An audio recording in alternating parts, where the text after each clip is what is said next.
And now, a new segment called Catching Up with Kemco.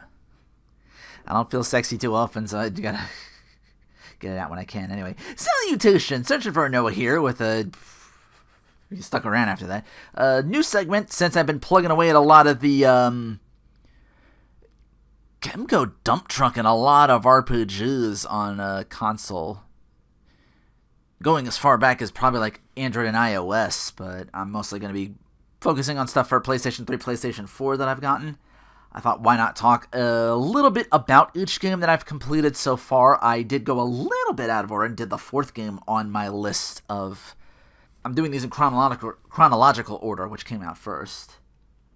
So they don't get too far, because there's got to be around 20 of these games now. No exaggeration, about 20. Maybe more. But yeah, so I'm not as grandfathered in since I did the fourth on my list, so I'm not too far ahead, thankfully. But I went back to the list later, and this is the second game I played, the start of the PlayStation 3, PlayStation 4 cycle, because a lot of these did start at PlayStation 3, PlayStation 4. That's how far back we got. I do believe it's also on the Switch, Vita, and as well.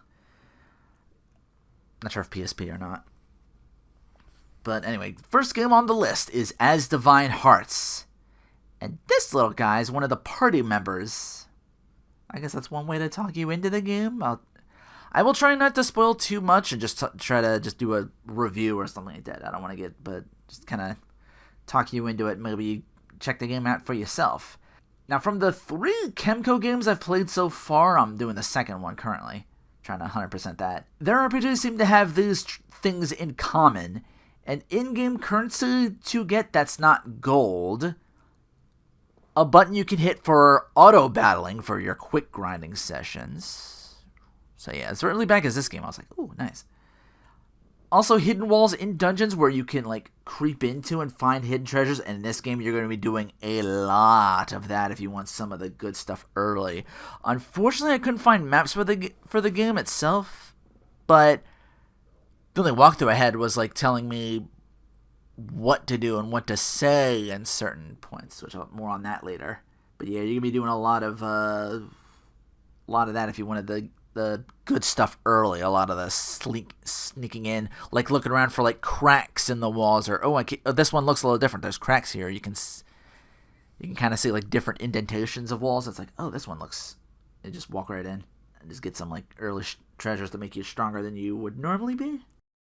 Now, this game has 2 other in-game currencies. One you can grind easily enough with monster hunting missions and, like, arena battles.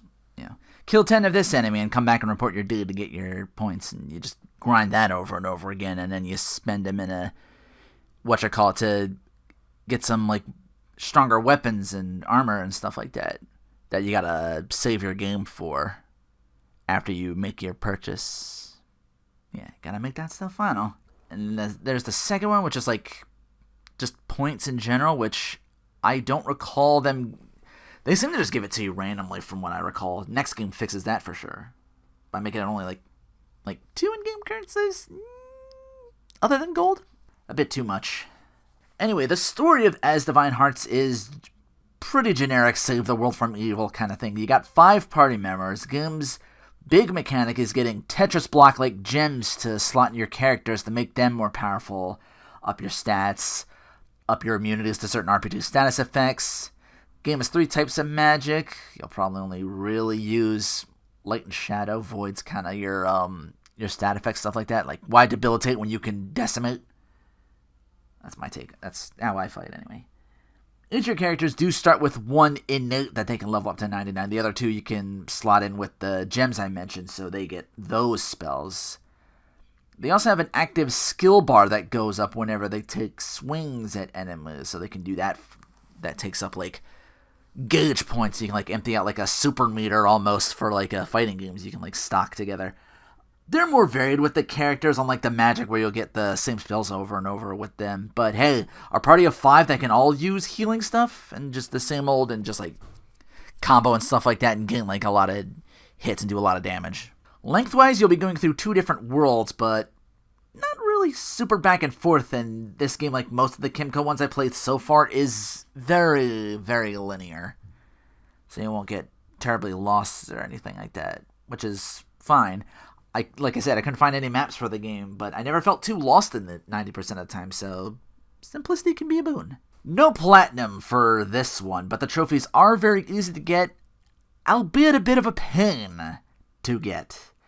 Because there's this compatibility rating for the party members, which determines which ending you get. You'll have to do this and then reload the game 4 other times for 5 different endings.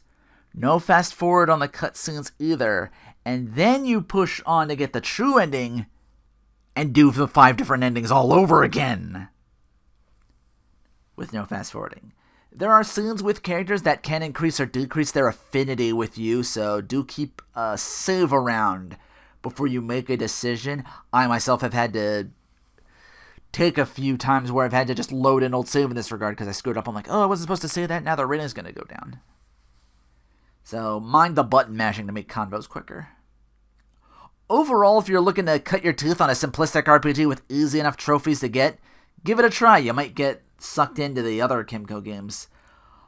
Nothing that'll completely wow you. You can see most of the plot twists of the game coming a mile away if you played other RPGs like myself.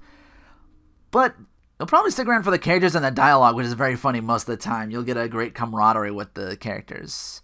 I can't recommend the full $14.99 US price. C+ rating for me. Nothing too big and dramatic. It's super fancy that'll be like, oh, we gotta get this game. The next game takes a lot of the cues and the kind of things that tie this game down, and the difference between the two is night and day. So, join me next time for my review of Revenant Saga. Until next time, take care, and thanks for watching.